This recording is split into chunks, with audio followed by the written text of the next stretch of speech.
वहां पे Indian army मिलेगी। तो मतलब आप क्या कह रहे हैं कि चीनी वापस चले गए वो जो एरिया जिसको आप क्लेम करते हैं, अभी डिस्प्यूट क्या है फिर? मतलब what is the dispute right now? देखिए, डिस्प्यूट ये है कि मैं आपको बताता हूं, ये जैसे लाइन ऑफ कंट्रोल है पाकिस्तान के साथ, राइट? जी जी वो जी। एक फिक्स्ड है अतर साहब। कौन सा पत्थर कहां पे है, कौन सा पेड़ कहां पे है, नदी नाला चश्मा झरना सबको पता है। इंडिया को पता है, पाकिस्तान को पता है, वहां पे फेंस है, राइट? लेकिन लाइन ऑफ एक्चुअल कंट्रोल पे ऐसा कभी नहीं है, क्योंकि चाइना को हमने कई बार रिक्वेस्ट करा, कई बार हमने उनको मैसेजेस भेजे 70-72 साल में, चाइना ने कभी अग्री नहीं करा। चाइना एक लाइन जो हमारी तरफ है उसको अपना बॉर्डर मानता है, और हम चाइना वो जो अपना परसेप्शनल लाइन ऑफ कंट्रोल है, लाइन ऑफ एक्चुअल कंट्रोल माफ कीजिएगा, जी जी। उसको हम मानते हैं। तो बीच में कुछ जगह का गैप है, राइट? जो चाइना क्लेम करता है हम क्लेम करते हैं, जिसको हम क्लेम करते हैं, जिसको इंडिया कहता है, राइट, कि ये हमारा, वहां पे हमारी फौजें खड़ी हैं, चाइना वहां पे अंदर घुसने की कोशिश कर रहा है, क्योंकि चाइना कहता है ये हमारी जमीन है। सर कोशिश हमने नहीं उनको, कर रहा ना सर, वो आ गया ना उधर, अंदर हैं वो, मौजूद हैं वहीं पे, तो लड़ाई हुई और उधर ही हैं वो अभी सर। नहीं सर, ऐसा है कि ये जो गलवान रिज है ना, मैं आपको समझा देता हूँ। मुझे पता है, मुझे कैसे पता है ये मैं बता नहीं सकता, ना मैंने टीवी पे कभी बताया, लेकिन ट्रस्ट में अगर मैं कह रहा हूं मुझे पता है। और मुझे इन सब से जितने भी जर्नलिस्ट हैं जो हल्ला बोल रहे हैं ना टीवी के ऊपर, मुझे उनसे 10 गुना ज्यादा पता है। मैं आपको बताता हूँ, ये जो गलवान रिज है ना सर, नीचे गलवान, ये रोड है जो जाती है दौलत बेग ओल्डी, ठीक है सर, ये नीचे इसके दौलत बेग ओल्डी है। गलवान घाटी जो है, या गलवान रिवर जो है, 1962 में जो जंग हुई थी उसके बाद चाइना के पास है वो। 95% of Galwan river is already in Aksai chain, मतलब वो अक्साई चेन में है जो कि चाइना काबिज है, जिसके ऊपर 1962 के बाद से, राइट? ये जो है ना, जो अंदर आ गए, आप जो कह रहे हैं, जो ये गलवान रिज जो PP-14 है, पेट्रोलिंग पॉइंट 14, जहां पर लड़ाई हुई थी, जो लोग बार बार कह रहे हैं ना कि आ गए, मैं उनसे पूछता हूं आपको कैसे पता अंदर आ गए? आपको कैसे पता? और लोग कहते हैं हमें पता है आ गए। मैंने बोला आप कोई गए हो, आपके पास कोई फोटोग्राफिक एविडेंस हो? लोग कह रहे हैं साहब ये देखो टेंट दिख रहे हैं हमें। अब मैं उनसे एक चीज, मैंने एक बंदे से पूछी, अपने आप को बड़ा, मैं नाम नहीं लूंगा यहाँ पे, इंडिया का ही है वो, बहुत बड़ा तुर्रम खान ना, डिफेंस का मैं रिपोर्टर हूँ और इतने साल का एक्सपीरियंस है। कह रहा मेजर साहब ये देखिए चाइनीज टेंट। मैंने बोला ये टेंट आपको कैसे पता चाइनीज है? आप बताएं ना, आप बताएं कि कैसे चाइनीज है, आप हमें प्रूव करें चाइनीज है। भाई अगर आप कोर्ट ऑफ लॉ में जाएंगे, किसी भी वकील या जज के पास जाएंगे, वो बोलेगा प्रूव करें। आप कहते हैं ये घर मेरा है, आपसे जज कागज मांगेगा? बिल्कुल मांगेगा जज की, सही कागज दिखाएं, अपने विटनेस के सिग्नेचर दिखाएं। कुछ ये है वो है, पता नहीं क्या क्या लोग अच्छा दूसरी चीज, एक और आखिरी बात बता दूं आपको, अतर साहब ऐसा है ना कि चाइनीज जो है वो लड़ाई के मूड से आए नहीं यहाँ पे। मैं आपको बताता हूँ, वो चाइनीज को गलतफहमी हो गई और उनके 43 मारे गए। Chinese went into a state of shock. अब मैं आपको बताता हूँ क्यों, मैं आपको प्रूफ करता हूँ। Let's not talk about emotion, let's talk about proof. सबूत की बात करते हैं। देखिए, आप भी फौजी खानदान के हैं, और इसमें जो भी पाकिस्तानी आर्मी ऑफिसर अगर देख रहा होगा तो वो समझा देगा आपको कि जो मैं बात कह रहा हूं सच बात कह रहा हूं। जब भी हम लड़ाई के उससे आते हैं ना कि हमें लड़ना है, कोई फौजी टेंट में नहीं रहता,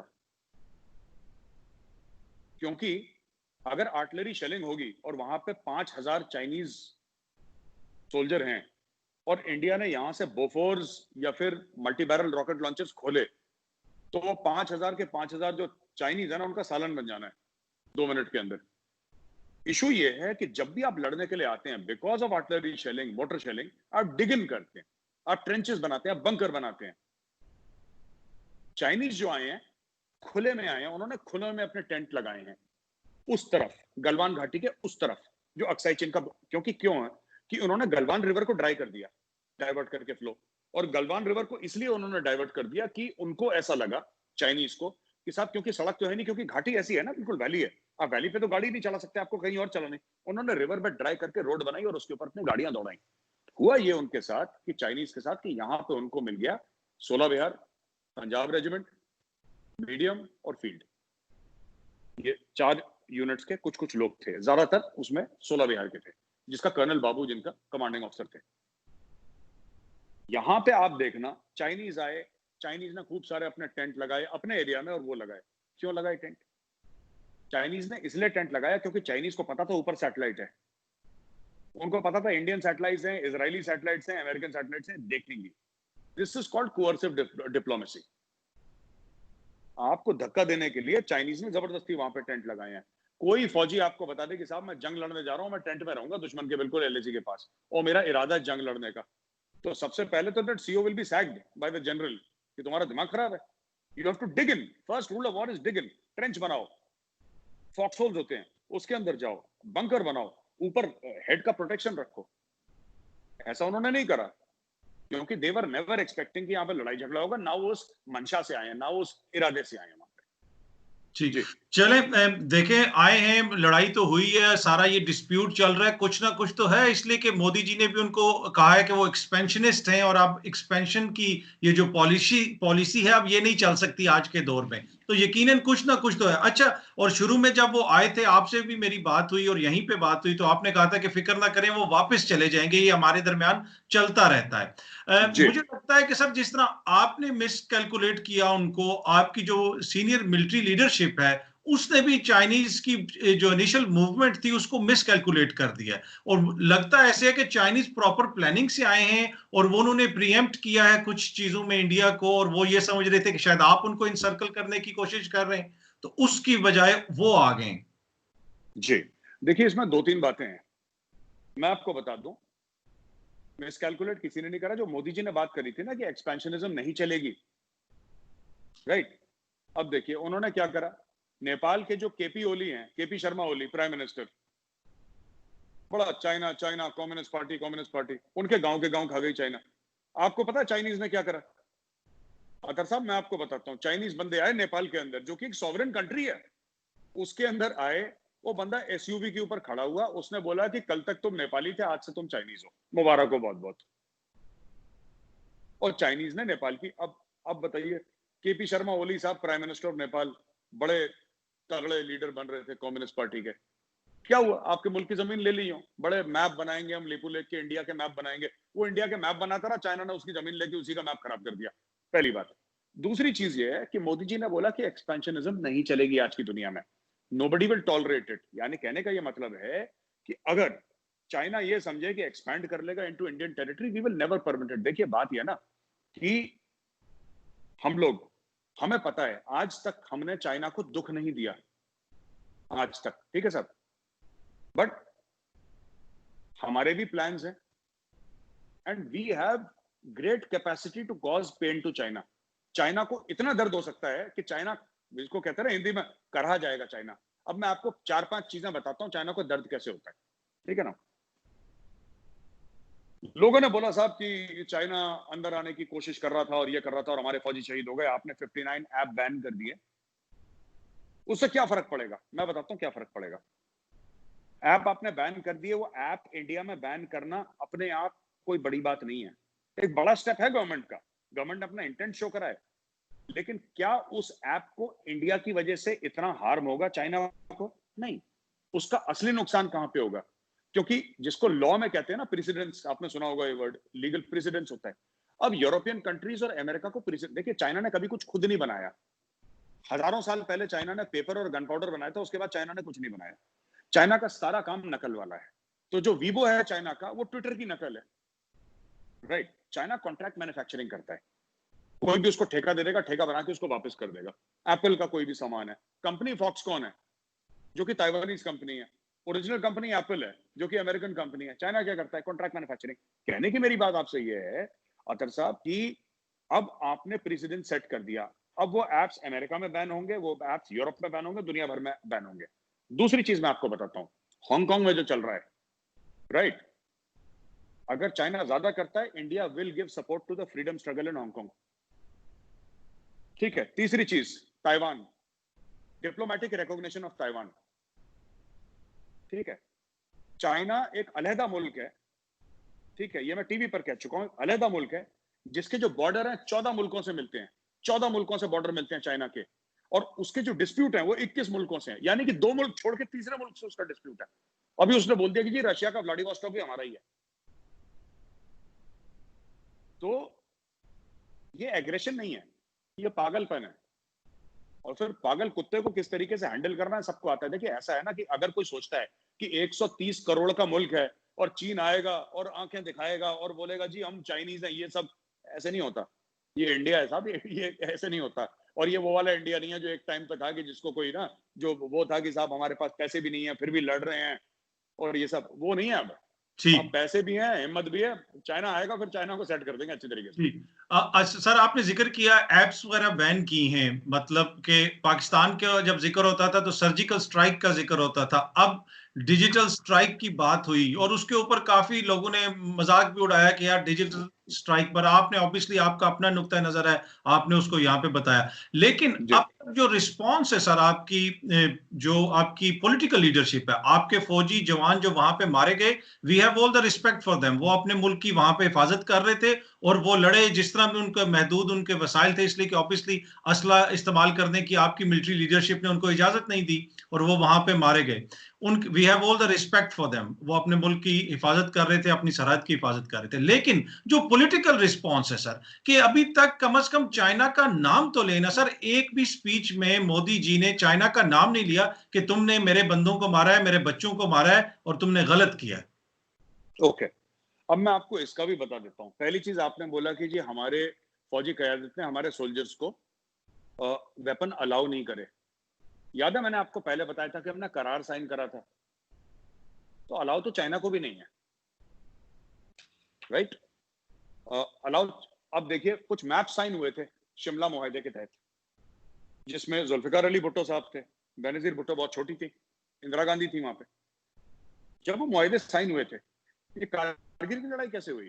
कारगिल की लड़ाई भी ऐसे हुई थी कि पाकिस्तान के साथ ये था कि अक्टूबर नवंबर में हमारे फौजी नीचे आ जाएंगे और पाकिस्तान के फौजी नीचे आ जाएंगे, राइट? और हर साल से यही होता आया था ना 1972 से, क्योंकि बोला बहुत ठंड है, लोग फालतू में वहां पे बैठे हैं। डीजीएमओ जो आपके डायरेक्टर जनरल मिलिट्री ऑपरेशन हमसे बात करते थे, हमारे डीजीएमओ साहब आपके डीजीएमओ से बात करते थे, राइट? 1999 में पाकिस्तान ने करार तोड़ दिया, वो जो मैप पे साइन किया था। अब मैं आपको बताता हूं, जो कह रहे हैं कि डिजिटल स्ट्राइक, ये जो डिजिटल स्ट्राइक वर्ड है ना, जो हमने सर्जिकल स्ट्राइक करी, चलिए आपने माना तो अतर साहब इसके लिए थैंक यू, वरना तो आप यही कह रहे थे कि पेड़ सर गिरा दिए, नहीं, कौवे मैंने गिरा दिए। माना नहीं, मैंने कहा वो फेक चलो सर्जिकल स्ट्राइक थी, चलो कम से कम आपने कहा तो सही ना। चलो कोई बात नहीं, आप फेक कहते हो, कोई बात नहीं, आप पाकिस्तानी हो, आप अपने मुल्क का मौजू रखें आगे, मैं मेरे को ऑब्जेक्शन नहीं है। मैं सिर्फ ये कह रहा हूं अतर साहब कि देखिए, जो हमने सर्जिकल स्ट्राइक करी थी, बालाकोट पे स्ट्राइक करी थी, वो हमने टेररिस्ट के खिलाफ करी थी, पाकिस्तानी आर्मी के खिलाफ स्ट्राइक नहीं करी थी। पहली चीज, it was a strike against terrorism. जो भी मारे गए थे target were terrorist of Jaish e Mohammed and Lashkar Taiba. Pakistani army के ऊपर कोई अटैक नहीं था। पहली चीज, दोनों दोनों स्ट्राइक्स, बालाकोट की बात ले लें, 2016 की सर्जिकल स्ट्राइक ले लें, let's be very clear on that fact, number one.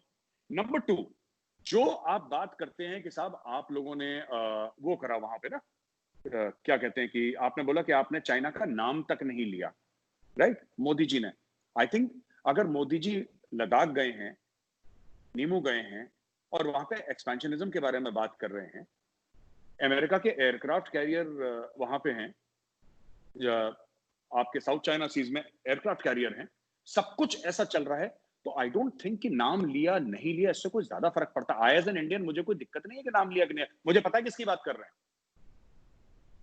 मुझे पता है वो किसकी बात कर रहे हैं, चाइना को भी पता है। क्यों? वो सिर्फ इंडिया में कुछ लोग और पाकिस्तान में कुछ लोग जिनको ये हुआ कि मोदी जी ने नाम नहीं लिया। अगर मोदी जी ने नाम नहीं लिया तो अगले दिन चाइना का रिएक्शन क्यों आया कि we are not expansionist? China भी यही बोलता। देखिए, जहां पे वो बड़ी एक फेमस कवाली है नुसरत फतेह अली खान साहब की, कि आग ऐसी लगाई मजा आ गया, है ना? मोदी जी ने जो बोला, जिसको पहुंचनी थी पहुंच गई, और जो ना समझे वो अनाड़ी हैं। सिर्फ पाकिस्तान में नहीं, इंडिया में भी कुछ लोग हैं, अरे जी मोदी जी ने नाम नहीं लिया, नाम नहीं लिया, तो क्या वो नाम नहीं लिया? जिसके लिए बोला उसको पता लग गया, उनके मिनिस्ट्री ऑफ एक्सटर्नल अफेयर्स से जवाब भी आ गया, वो बात हो गई हमारी जी। और अगर कुछ करेगा, और जो हमारे बंदे हैं, ऐसे नहीं है कि हमारे बंदे, देखिए हम में शराफत थी, जो हमारे जवान वीरगति को प्राप्त हुए, हमने एडमिट करा, हमने उनको सैल्यूट करा, हमने उनको ऑनर करा। चाइना के दिल में चोरी है, क्योंकि चाइना को पता था कि उसने जमीन हथियाने की कोशिश करी थी, राइट? अगर चाइना, मैं तो फिर कह रहा हूं, हम कह रहे हैं ना 43 मारे, इंडियन आर्मी कह रही है, इंडिया कह रहा है आप मत मानिए, आप कह रही साहब 43 ने मारा, एक मारा चाइना में। आप टेलीविजन पे एक अपने सोल्जर की तो फ्यूनरल दिखा दीजिए कि उसका जनाजा ले गए, उसका अंतिम संस्कार जो हम हिंदुओं में बोलते हैं, उसको ले गए, उसको दफनाया, उसको जलाया, उसको सल्यूट करा। अब आप ये बोलेंगे कि साहब इंडियन आर्मी के हमारे 20 जवान वीरगति को प्राप्त हो गए इंडियन आर्मी के, लेकिन एक भी चीनी को, वो सब जैकी चैन और ब्रूस ली थे, कि उनको एक खरोच भी नहीं आई, तो सब आप बताइए ये नेचुरल बात है? ये जी। नेचुरल बात नहीं है। मैं कह रहा हूँ एक बंदा मरा है, उसकी फ्यूनरल दिखा दो ना। ठीक है। अच्छा सर, ऑब्वियसली आपने कहा कि मोदी जी ने जो पैगाम भिजवाना था वो पैगाम पहुंच गया, पर आप नहीं समझते कि एक नेशन जिसने मौन किया, जिसने जनाजे देखे, जिसने आखिरी रसूमात देखी अपने सोल्जर्स की, they deserve more, those soldiers deserve more कि हमारा लीडर खड़ा होके ऑन करे कि इसने मेरे बच्चों को मारा है और मैं इनके खिलाफ हूं। Don't you think that matters sir? देखिए, सबको पता है कि सरकार क्या कर रही है, सबको पता है कि सरकार क्या कर रही है, and people in India are very mature. ठीक है, people in India are very mature. जो लास्ट राइट सोल्जर्स को देनी थी, धूमधाम से दी गई लास्ट राइट्स, और जो भारत कर रहा है वो आपको दिख भी जाएगा अगले 5-6 महीने में। और अगर चीन को ये लगता है कि मामला खत्म, देखिए सिर्फ बोलने से कुछ नहीं होता, मैं बोलूं उससे कुछ नहीं होता। लोग नरेंद्र मोदी जी से ये नहीं पूछेंगे कि आपने उस समय स्टेज पे खड़े होकर ये क्यों नहीं बोला। इंडिया के लोग ऐसे नहीं है कि आपने क्या बोला, इंडिया के लोग ये बोलेंगे कि मोदी जी आपने क्या करा, आपने करा क्या, फिजिकली बताइए आपने क्या करा। और वो जो फिजिकली है वो आपको 6 से लेकर 8 महीने में दिख जाएगा कि क्या हो रहा है। It's in front of you, world का मीडिया उसको कवर करेगा, जो होगा आपको पता लग जाएगा। देखिए, सिर्फ हमारे 20 गए और उनके 43 गए, हिसाब बराबर नहीं हुआ। पहला बार उन्होंने करा था, करार उन्होंने तोड़ा। ठीक है, आप देखिएगा धीरे धीरे। और इसका जवाब जो है सिर्फ मिलिटरीली नहीं, इसका जवाब डिप्लोमेटिकली, इकोनॉमिकली, हर जगह से। और दुनिया के बहुत देश, अभी आपको पता है जब इंडिया सिक्योरिटी काउंसिल में आया तो नॉन परमानेंट मेंबर बनके यूनाइटेड नेशन सिक्योरिटी काउंसिल में आया, तो आपके पाकिस्तान के बहुत बड़े डिप्लोमेट, में नाम भूल रहा हूं उनका, उन्होंने ये बोला कि ये कोई बड़ी बात नहीं है, ये कोई बड़ी बात नहीं है कि इंडिया कोई नॉन परमानेंट मेंबर बन गया। पाकिस्तान भी बन चुका है कई बार पहले, तो इसमें कोई बड़ी बात नहीं है कि इंडिया बन गया। तो देन द एंकर आस्क्ड कि साहब बड़ी बात क्या है? फिर कह रहा बड़ी बात यह है कि किस मार्जिन से इंडिया बढ़ा। India got 80-90% of the votes, if I am not mistaken, अगर मुझे मेरी याददाश्त कमजोर नहीं हो रही इस वक्त। ये एक इंडिया का एक बहुत मैसिव सपोर्ट है वर्ल्ड में, क्योंकि इंडिया ने क्या करा है मैं आपको बताता हूं। राइट, इंडिया ने पहली चोट मारी है। हर समय लोगों को लगता था अरे यार चाइना ना बुरा मान जाएगा, चाइना बहुत तगड़ा खिलाड़ी है, बहुत पैसा चाइना के पास, चाइना बुरा मान जाएगा, चाइना गेट्स अपसेट, ट्रेड बंद कर देगा, ये बंद कर देगा, वो बंद कर देगा। इंडिया ने पहला बार करा। अब धीरे धीरे भूटान जैसे लोग, बर्मा जैसी कंट्रीज, और वो चाइना को, छोटी कंट्रीज, बिल्कुल ना के बराबर पॉपुलेशन उनकी, वसाइल भी उनके पास कुछ नहीं, वो लोग खड़े हो गए। अमेरिका खड़ा हो गया। अमेरिका ने देखिए क्या काम करा है। अमेरिका ने शिनजियांग प्रोविंस के मामले में, जिसमें कि मैं पाकिस्तान को बोलता रहता हूं कि ये काम आपको करना चाहिए था, आप अपने आप को इस्लामिक रिपब्लिक बोलते हैं, शिनजियांग प्रोविंस के पीछे वो तो अमेरिकन तो फिर काफिर हैं, वो तो गैर मुस्लिम है, उन्होंने चाइना के खिलाफ कर दिया। पाकिस्तान की नेशनल असेंबली ने क्यों नहीं करा? आप कह रहे हैं मोदी जी ने चाइना का नाम नहीं लिया। अरे भाई, मोदी जी ने चाइना का नाम नहीं लिया, वो आप घेर रहे हैं मोदी जी को कि चाइना का नाम नहीं लिया। वहां पे 15 लाख मुसलमानों को जेल में डाल रखा है, बच्चे को, 3 साल के बच्चे को जेल में डाला है क्योंकि उसका नाम मोहम्मद था, उसको जेल में डाल दिया। फिर पाकिस्तान की नेशनल असेंबली ने क्या बोला? एक इमरान खान तो कहते हैं साहब मुझे पता ही नहीं क्या हो रहा है। तो ऐसे नहीं कर सकते, हमें ओवरऑल देखना है कि क्या हो रहा है। और lot of countries are rising because India has shown the way. रास्ता भारत ने दिखाया, भारत ने पहल करी इसमें। जी सर, मसला ये है कि हमारा तो 1 इंच ऑफ टेरिटरी भी ऐसा नहीं है जिसको हम क्लेम करते हैं और उस पे कोई आया और हम ना बोलें। हम तो, हमारे प्राइम मिनिस्टर तो खुल के बोलते हैं, आपके प्राइम मिनिस्टर के खिलाफ भी बोलें या जिसके खिलाफ भी बोलें।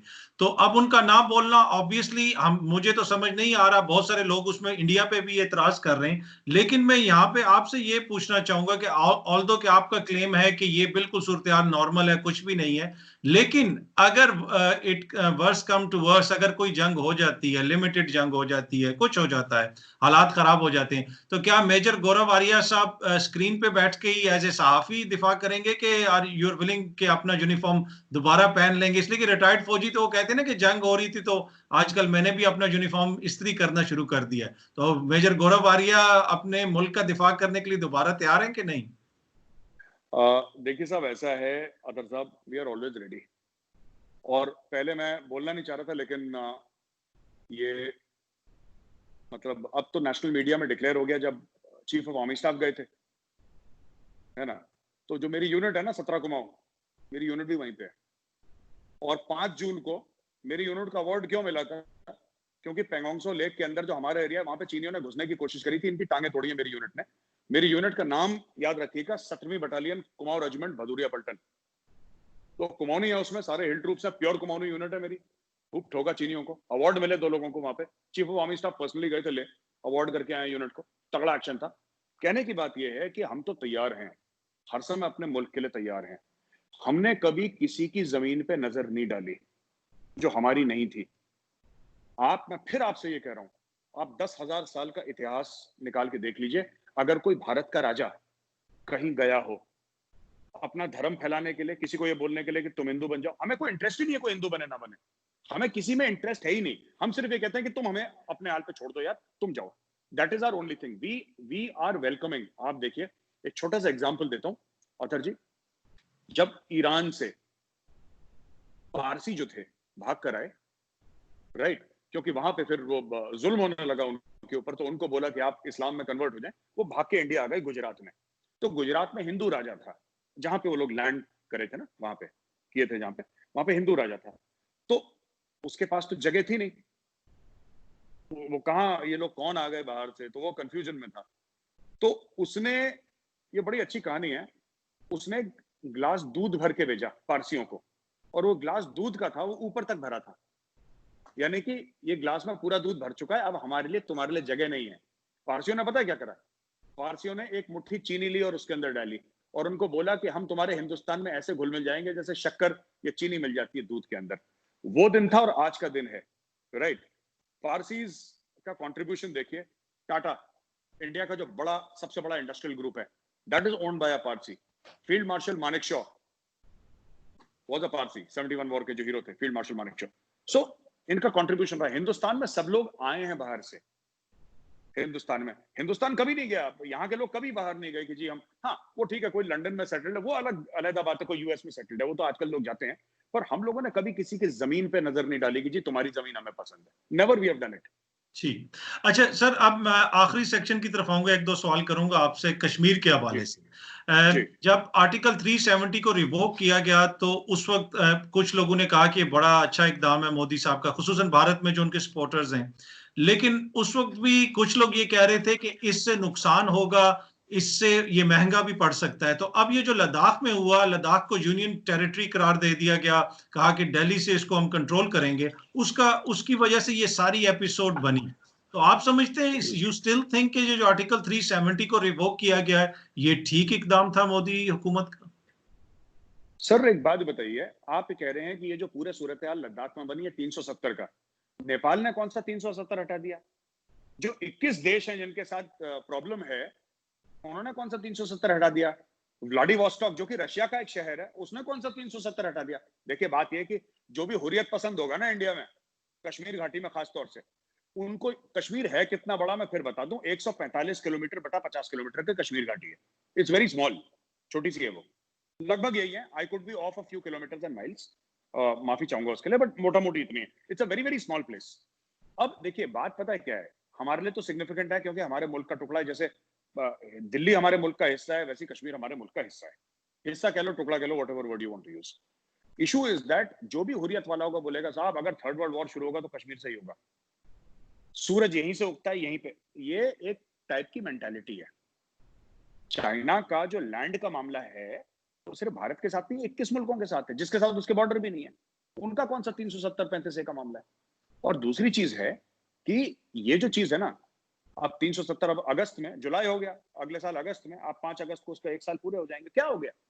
और देखिए साहब, मैं ऐसे कोई बढ़के नहीं मार रहा, जिसको बोलते हैं ना पंजाबी में बढ़के मारना, मैं बड़े फ्रैंकली आपसे बात कर रहा हूँ, मतलब एज अ रिस्पॉन्सिबल पर्सन। क्या कर लेगा चाइना? क्या कर लेगा चाइना?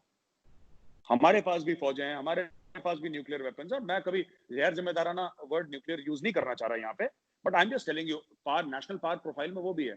हमारा डिप्लोमेटिक कोर बहुत जबरदस्त है, बड़ा एक्टिव है। हमारी इंटेलिजेंस एजेंसीज बड़ी जबरदस्त है, एक्टिव है। हमारी आर्मी, नेवी, एयरफोर्स हर जगह है। इसकी असली जो लड़ाई है ना, ये लद्दाख में नहीं है साहब, इसकी असली लड़ाई समुद्र में है। मलाका स्ट्रेट, साउथ चाइना सी, ये है। यहाँ पे जो देख रहे हैं लद्दाख में, ट्रेलर है बस। असली जो जंग है वो पहाड़ों में नहीं है साहब, असली जंग समुद्र में है। ठीक। और क्या होगा जिस दिन चीन का मूड थोड़ा सा खिसका और चीन ने बोला कि साहब अब चलो हिंदुस्तान को सबक सिखाया जाए, तो उनके जितने भी वेसल्स है ना, ये फ्रिज और टीवी और ये सब भर के जो ले जाते हैं, जिससे चीन के पैसे आते हैं, टुडे, इवन टुडे 2012-2013 में चाइना के पास डिस्ट्रॉयर आया था, लियाओलिंग, जो भी नाम उसका अजीब सा नाम है, Chinese aircraft carrier, my mistake, aircraft carrier. हमारे पास 1971 वॉर में एयरक्राफ्ट कैरियर था। We are getting a second one, we will be building more nuclear submarine, we are building more. आज की तारीख में मैं आपको बता दूं कि Indian navy is very powerful, we have the capability. आपको क्यों लगता है वो जो अमेरिका के जो एयरक्राफ्ट कैरियर आए, ये जो भी, आई थिंक एक तो निमिट्स आया, यूएसएस निमिट्स, एक यूएसएस रूजवेल्ट आया, कौन सा, ये Ronald Reagan, one of these, 2-3 आए वहां पे। वो क्यों आए हैं? वो साउथ चाइना सी में क्यों आए हैं? क्योंकि वो, आप लोग शारग एक वर्ड यूज करते हो ना, शारग, चाइना की शारग वो है। जापान ने अपनी नेवी उतार दी, ऑस्ट्रेलिया ने अपना बजट बढ़ा दिया, इंडियन नेवी उतरी है।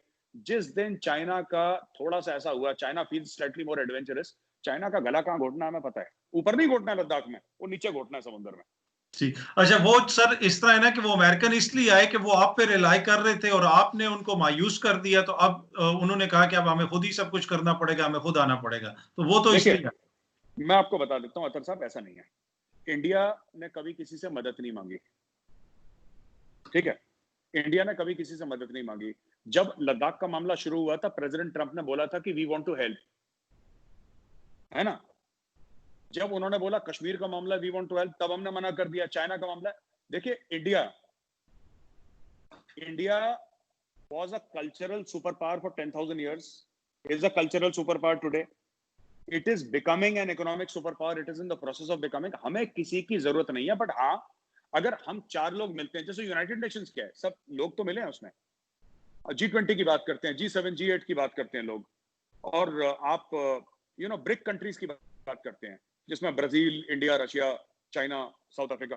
तो ये सब जो कंट्रीज हैं, सब लोग अपने अपने मफादात के लिए तो मिल जाते हैं ना, people join together for their own interest. तो ठीक है, उसी तरीके से क्वाड भी बनाए, लेकिन मिलिटरीली फ्रांस ने बोला कि हम मिलिटरीली इंडिया को सपोर्ट करेंगे। France is a nuclear power and France is this thing, it's part of the United Nations security. आप देखिए ना, सब जो सिक्योरिटी काउंसिल के लोग हैं, जो और बाकी 4 मेंबर हैं, सारे के सारे इंडिया के खेमे में खड़े हैं।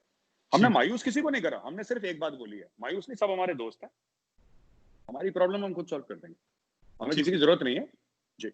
अच्छा, मैं फिर कश्मीर की तरफ आऊंगा सर, कि कश्मीर में आप लोग डेमोग्राफी चेंज कर रहे हैं। जो शख्स आप कहते हैं, जो बंदा वहां पे 15 साल से काम कर रहा है, ब्यूरोक्रेट्स हैं मेजॉरिटी जो दूसरे सूबों से आए हुए, जो वहां पे 15 साल आप रहें, कश्मीरियों पे जुल्म करें, और 15 साल जब आप रह लेंगे तो आप क्वालिफाई कर लेंगे डोमिसाइल के लिए। उसमें बिहार के लोगों को, बहुत सारे लोगों को डोमिसाइल दिए गए। अब ये बताएं कि आप कब ले रहे हैं कश्मीर का डोमिसाइल, की जिस तरीके की वहां पे आप लोग लेके आए, तो मेरे तो ख्याल में मेजर गौरव आर्या साहब भी एक दिन कह देंगे कि मेरे पास भी कश्मीर का डोमिसाइल है। मैं सर एक बात बताता हूँ आपको, मैं कंपेयर नहीं करना चाहता, मेरे कश्मीरी दोस्त हैं, गुस्सा हो जाएंगे, फिर मुझे फोन करके उन लोगों ने सुनानी है खरी खोटी। और मैं अगर घर कभी लूंगा पहाड़ों में, तो सर मेरी रेजिमेंट जहाँ की, कुमाऊं की, बड़ी खूबसूरत जगह, कभी आप इंडिया आएंगे अतर साहब, मैं आपको ले जाऊंगा कुमाऊं हिल्स। और कुछ कुछ जगह कश्मीर से भी खूबसूरत हैं, पिथौरागढ़ है, रानी खेत है, नैनीताल है, धारचूला है, मैं आपको ले जाऊंगा, आप देखिएगा, घर वहां पे बनाया जाएगा। कश्मीर पे घर नहीं बनाऊंगा मैं, वहां पे घर बनाऊंगा। ठीक।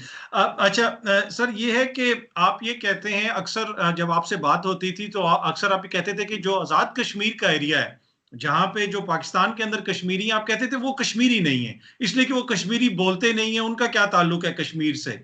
लेकिन दूसरी जानिब जिन लोगों को डोमिसाइल दिए जा रहे हैं, अब जो इंडिया कानून लेके आया है कि एनीवन जो 15 साल तक कश्मीर में रहेगा या 7 साल वहां पे एजुकेशन ले, मैट्रिक करे या एफए करे, तो वो कश्मीरी बन जाएगा। तो आप क्या समझते हैं, ये फेयर पॉलिसी है? एक तरफ आप कहते हैं कि पाकिस्तान वाले जो कश्मीरी हैं वो कश्मीरी नहीं है, दूसरी तरफ इन लोगों को आप लोग डोमिसाइल दे रहे हैं।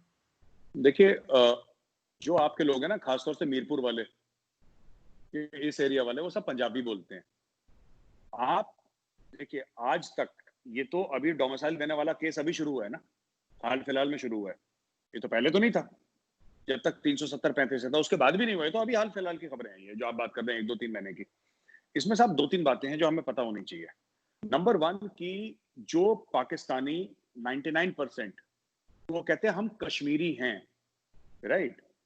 अगर तुम कश्मीरी हो तो कश्मीरी बोलो ना, वाजवान खाओ, कश्मीरी कल्चर फॉलो करो। बोलते पंजाबी हैं, तुसी हंसी करते हैं। Kashmiris don't speak like this, Kashmiri is totally different, पहली चीज। दूसरी चीज है कि जो इनिशियली डोमिसाइल 6,500 लोगों को दिया गया था वहां पे, मैं आपको बताता हूँ थे कौन, ये हमें समझने की जरूरत है। थोड़ा सा ना रिसर्च मैं चाहूंगा कि इंडियन भी और पाकिस्तानी भी, दोनों भी भाई बहन जो देख रहे हैं वो जरा एक बार रिसर्च कर लें। ये जो कश्मीर आप कहते हैं ना पूरा, शामिल लद्दाख, शामिल जम्मू, शामिल सब, ये डोगराओं का बनाया हुआ है। जो डोगरास थे ना, एक जिसमें जम्वाल एक राजपूत कास्ट है, जम्वाल कहते हैं, उनका सरनेम जम्वाल है। ये डोगरा डायनेस्टी वो जम्वाल डायनेस्टी, जिसमें कि जनरल जोरावर सिंह वगैरह और जनरल राजेंद्र सिंह, ये बड़े बड़े नाम रहे हैं, मतलब these are very big people, बड़े बड़े नाम है इनके। तिब्बत तक घुस गए थे लोग तो, क्योंकि इनका एरिया था। और लद्दाख में एक्चुअली ये तिब्बत कोई कॉन्कर करने नहीं गए थे। एक्चुअली क्या था कि अगर आप हिस्ट्री देखें, लद्दाख और तिब्बत की ग्रेजिंग ग्राउंड्स होते हैं ना, जिसमें, क्योंकि it's a cold desert, Ladakh is a cold desert, वहां पे पेड़ वेड़ ज्यादा आपको नहीं मिलेंगे, इस तरीके हरियाली नहीं मिलेगी, तो इनकी लड़ाइयां चलती रहती थी, काफी 1000 साल से लड़ाइयां चल रही हैं। तो ये आप देखेंगे कि ये डोगरा का बनाया हुआ है, ये जो डोगरे हैं ना उन्होंने बनाया।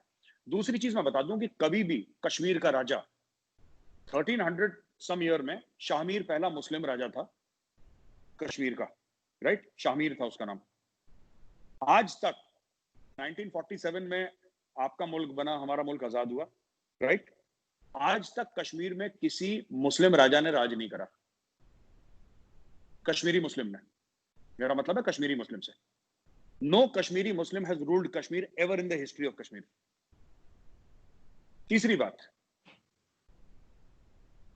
आप 370-35 से, ठीक है साहब, 370, ये मतलब मैं कश्मीरी मुस्लिम इसलिए बोल रहा हूं क्योंकि शामीर वाज अ मुस्लिम, शामीर ने कश्मीर पर रूल करा, अफगान आए, अफगानों ने रूल करा, मुगलों ने रूल करा, लेकिन कश्मीरी मुस्लिम ने रूल नहीं करा। ये मैं कहना चाह रहा हूं, ये मैं आपको क्लियर कर दूं एक बार।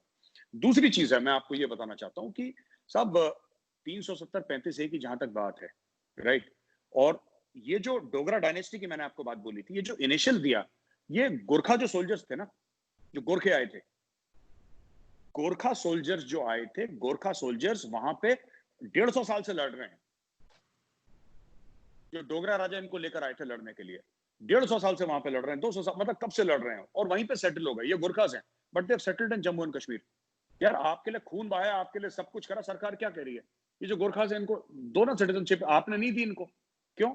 उसका रीजन है, आपने इसलिए नहीं दी उनको 1970 के बाद, क्योंकि वहां पे अब्दुल्ला खानदान, मुफ्ती खानदान, इन लोगों ने क्या करा है, मैं आपको बड़ी जिम्मेदारी के साथ कह रहा हूं, ठीक है, इन लोगों ने जो कश्मीरी मुसलमान था उसका तो भला करा नहीं, क्योंकि कश्मीरी मुसलमान का तो हाल ही खराब है बेचारे का, सारे पैसे ये सब लोग खा गए। पॉलिटिकल पार्टी, जो भी पॉलिटिकल पार्टी थी, मैं एक का नाम नहीं ले रहा, एक किसी खास खानदान का, सब तो ऐसी थे।